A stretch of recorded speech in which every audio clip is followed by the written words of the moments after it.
ඔයාට හිතන්න පුළුවන්ද ඔයා ගාව තියෙන EV එක ෆුල් EV කායකින් කොළඹ ඉඳන් යාපනයට ගිහිල්ලා යාපනයේ ඉඳන් කොළඹට ඇවිල්ලා තාම කායකේ බැටරි එක ඉතුරුලා තියෙනවා. ඒ කියන්නේ ෆුල් charge එකකින් කිලෝමීටර් 800ක් වගේ ලොකු රේන්ජ් එකක් යන්න පුළුවන් නම් ෆුල් ඉලෙක්ට්‍රික් කාර් එකක් ඔයා ගාව තිබ්බොත් ඔයා මොකද හිතන්නේ?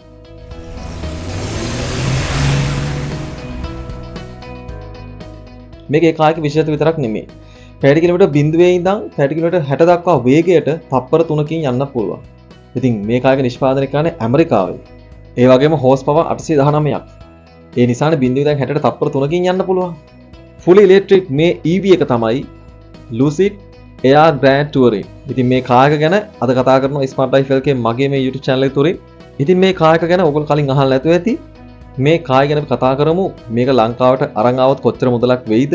මේ වෙද්දි world market එකේ මේක කොහොමද තියෙන්නේ? ඒ වගේම මේ කිව්ව හැම විස්තරයක්ම ඇත්ත නැතද කියලා අපි අද කතා කරමු. සම්පූර්ණ වීඩියෝ එක යොනකම් බලන්න කියලා මම ආරාධනා කරනවා හැමෝගෙම. වීඩියෝ පටන් ගන්න කලින් අනිවාර්යෙන් අපේ channel එක subscribe කරලා නැත්නම් අනිවාර්යෙන් subscribe කරන්න. ඒ වගේම like කරන්න, share කරන්න, තව කෙනෙක් දැනගන්න. එහෙනම් අපි යන් ඉක්මන වීඩියෝ එකට.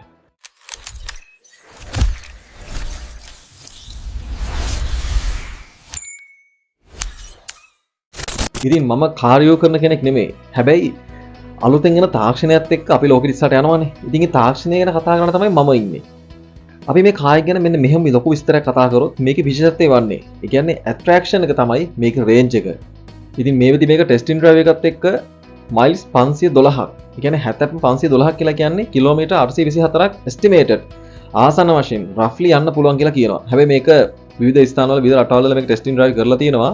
එතනදී කියලා තියෙන ආසන්න වශයෙන් මේ ගානට නැතත් සමහර ක්ලයිමේට්ස් වල ඒ කියන්නේ සමහර වෙලාවට විවිධාකාරයේ රස්නේ තියෙන පුළුවන් කෝල්ඩ් සිටුේෂන් එකක් වෙන්න පුළුවන් මෙන්න මේ වගේ යම්කිසි හේතු මත වුණත් කිලෝමීටර් 700කට අධික රේන්ජ් එකක් අනිවාර්යෙන් මේ කාර් එක තුලින් ලැබෙනවා කියන එක නම් නිශ්චිතවම කියන්න පුළුවන්.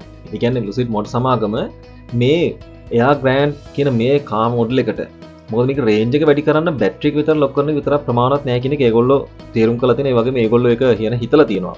බැටරි එකේ එනර්ජි ඩෙන්සිටි එක, මෝටර් එෆිෂියන්සි එක, ඒ වගේම එයාර් ඩයිනමික්ස් සහ සොෆ්ට්වෙයාර් ඔප්ටිමයිසේෂන් වගේ දේවල් ගොඩක් බලපානවා කියන එක ඒගොල්ලෝ තේරුම් අරගෙන මේ දේවල් ලස්සනට ඔප්ටිමයිස් කරලා තියෙනවා. එයාරෝ ඩයිනමික් ඩිසයින් එකක් තියෙන්නේ. ඒ නිසා මේක බැටරි එක විශාල නිසා රේන්ජ් එක වැඩි කියලා විතරක් කියන්න බෑ අපිට කිසිම වෙලාවක. එෆිෂියන්සි එකත් මේ කාර් එකේ ලොකු ස්ට්‍රෙන්ත් එකක්. මේකත් හරිම ඉන්ට්‍රස්ටිං පාර්ට් එකක් මේ EV එකේ. මේ කාර් එකේ 0 ඉඳලා 60 දක්වා වේගය තප්පර 3කින් ළඟා වෙන්න පුළුවන්. මොකද හෝස් පවර් 819ක්. ඒ කියන්නේ ලොකු වේගයක් මේ කාර් එකට තියෙනවා. ඒ කියන්නේ මේ කාර් එක රේස් එකට යන බැරිකමකුත් නැහැ. මොකද ලොකු පර්ෆෝමන්ස් එකක් තියෙනවා මේ කාර් එක තුල මේ ස්පීඩ් එකකින්. ඒ වගේම පැයට කිලෝමීටර් 270ක් උපරිම වේගයට ළඟා වෙන්නත් පුළුවන්. වව්.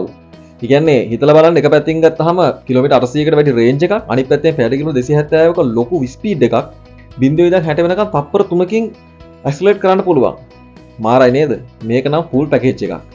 ඒ වගේම අනිත්ම ඉන්ට්‍රස්ටිං දේ තමයි මේ කාර් එක විනාඩි 12කින් කිලෝමීටර් 300ක් අපිට යන්න පුළුවන්. ඒ කියන්නේ මේකේ DC power එකකින් charge කරලා ඉවරලා මේකේ fast charging support කරන නිසා මේගොල්ලෝ කියනවා විනාඩි 12ක් ඇතුළත පුළුවන් මේක කිලෝමීටර් 312ක් ධාවනය කරන්න තරම් charge එකක් ලබා ගන්න. ඒකත් මාරයි නේද? ඒ කියන්නේ සාමාන්‍යයෙන් කාර් එක අපි අපිට එක දිගට යන්න අමාරු කිලෝමීටර් ගාණක්. සාමාන්‍ය කිලෝමීටර් 200 300 ගාණක් ගිහිල්ලා අපි මේක charge කරොත් charging station එකකදී පැය කාලක් ඒ කියන්නේ විනාඩි 15ක් charge කරොත් අපිට කිලෝමීටර් 300කට දුරක් ආය යන්න පුළුවන්. ඒක නම් මාරයි. ඉතින් මේ ඔක්කොම එකතු වෙද්දි මේ වේගය, මේ බැටරි කැපැසිටි එක, ඒ වගේම මෙච්චර ෆාස්ට් charging එක මං කියුවේ මේක ෆුල් පැකේජ් එකක් කියලා. මොකද අපි දන්නවා අපිට වේගය තිබුණත් බෑ, කොතර බැටරි කැපැසිටි තිබුණත් බෑ මේක charge වෙන වෙලාවත් එක්ක. හැබැයි මේක ෆුල් charge වෙන්න සාමාන්‍යයෙන් පැය 8ත් 12ත් අතර කාලයක් යනවා. මොකද අපි එක charging unit එකේ charging speed එකත් එක්ක වෙනස් වෙනවා. ඉතින් සාමාන්‍යයෙන් පැය 8කින් ෆුල් charge කරත් අපිට කිලෝමීටර් 800ක් යන්න පුළුවන් කියන්නේ nothing. ඒ නැතත් සරලම හිතුවොත් පැය කාලයක් charge කරලා කිලෝමීටර් 300ක් අපිට යන්න පුළුවන්. මේක තමයි මේකේ ඉන්ට්‍රස්ටිං දේ. මට නම් මාරම වාව් කියන දේ මේක තමයි.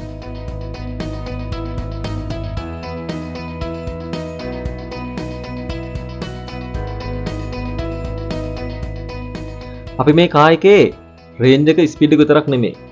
මේකේ තියෙන මාර ප්‍රීමියම් ලක්සරි සීටන් එකක් තියෙන්නේ. 2026 මොඩල් එකක් වෙන මේ කාර් එක ඒ කියන්නේ මේකේ ලෝ ඩිස්ටන්ස් ඩ්‍රයිව් වලදී කම්ෆර්ටබල් එකක් අපිට බලා ගන්න පුළුවන්. මාරම ප්‍රීමියම් ලක්සරි එකක් තියෙන්නේ. මේකේ සීට්ස් උනත් මේක ඇතුලේ ඉන්ටීරියර් මාරම ප්‍රීමියම් ලුක් එකක් තියෙන්නේ. මේකේ Lucid Air Grand Touring කියන මේ කන්සෙප්ට් එක දිහා බේසිකලි ගත්තාම ලෝන් රේන්ජ් එකත් හයි පර්ෆෝමන්ස් and ලක්සරි කියන තුනම එකට නියමට එකතු කරලා තියෙනවා. දැන් හැමෝටම තියෙන ප්‍රශ්නේ මේ මොකක් කර වැඩක් නැහැ. මේක අපිට ගෙන්න ගන්න පුළුවන්ද? ඔක්කොම පැතියෙන් තියන්න. මේකේ මිල කීයද? හරි. ඒකට උත්තරේ මම දැන් දෙන්නම්. සාමාන්‍ය මේකේ ස්ටාර්ටින් ප්‍රයිස් එක මේ වෙද්දි මොකද මේක මැනුෆැක්චරින් කන්ට්‍රි කියන USA. එතකොට ඒ රටේ මේක 1,14,000. ඒ කියන්නේ ඇමරිකානු ඩොලර්ස් 1,14,900 ඉඳන්.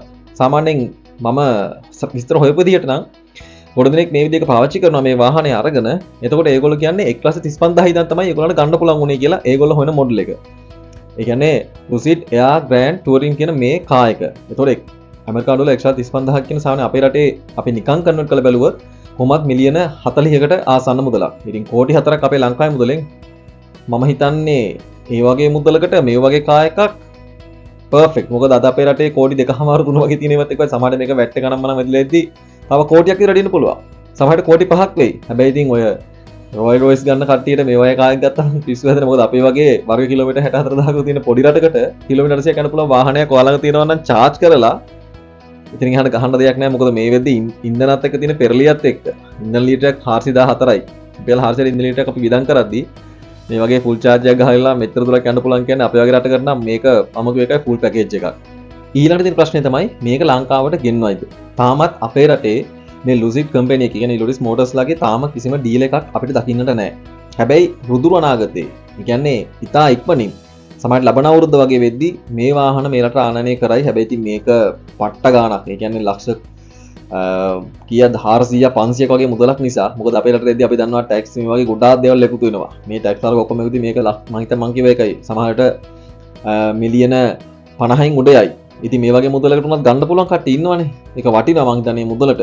ඒ නිසා අපි මේක බලාපොරොත්තු වෙමු ඉදිරියේදී තව මාස කිහිපයක් අවුරුද්දක් හමාරක් ඇතුළත මේක අපේ රටට එවි කියලා.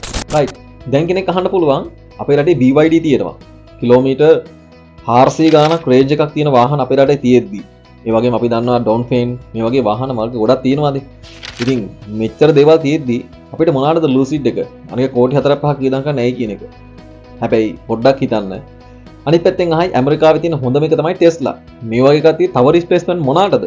නමුත් ටෙස්ලා වලටත් අභියෝග කරමින් මේ වෙද්දි ඇමරිකාව පුරා ගොඩක් ප්‍රචලිත වෙනවා මේ Lucid මේ Grand Air Touring කියන මේ කාර් එක. හැබැයි මේකේ මිල පොඩ්ඩක් වැඩි. හැබැයි ටෙස්ලා කාර් එකත් මේ වගේ මිල තමයි යන්නේ. මේ දෙකම අපි කම්පෙයාර් කරන්න පුළුවන් අපිට අවශ්‍ය නම්. හැබැයි ප්‍රශ්නේ තියෙන්නේ අපේ රටේ හැටියට BYD එකත් ඒ වගේම ටෙස්ලා අනිත් පැත්තෙන් දැන් මේ අලුත් Lucid කියන කාර් එක. ඉතින් මේ Lucid Motors ලා අදියේ මේ ගොඩක් කාල ඒගොල්ලෝ වැඩ පටන් අරගෙන අපේ රටේ ප්‍රසිද්ධ නොවුනට ලෝකේ පුරා ගොඩක් රටවල මේ කාර් එක දකින්න තියෙනවා. අර හයි පර්ෆෝමන්ස් EV එකක් නිසා තමයි ගොඩක් රටවල් ඒක එෆර්ට් කරන්නේ නැත්තේ. මොකද ටිකක් මිල අධික නිසා.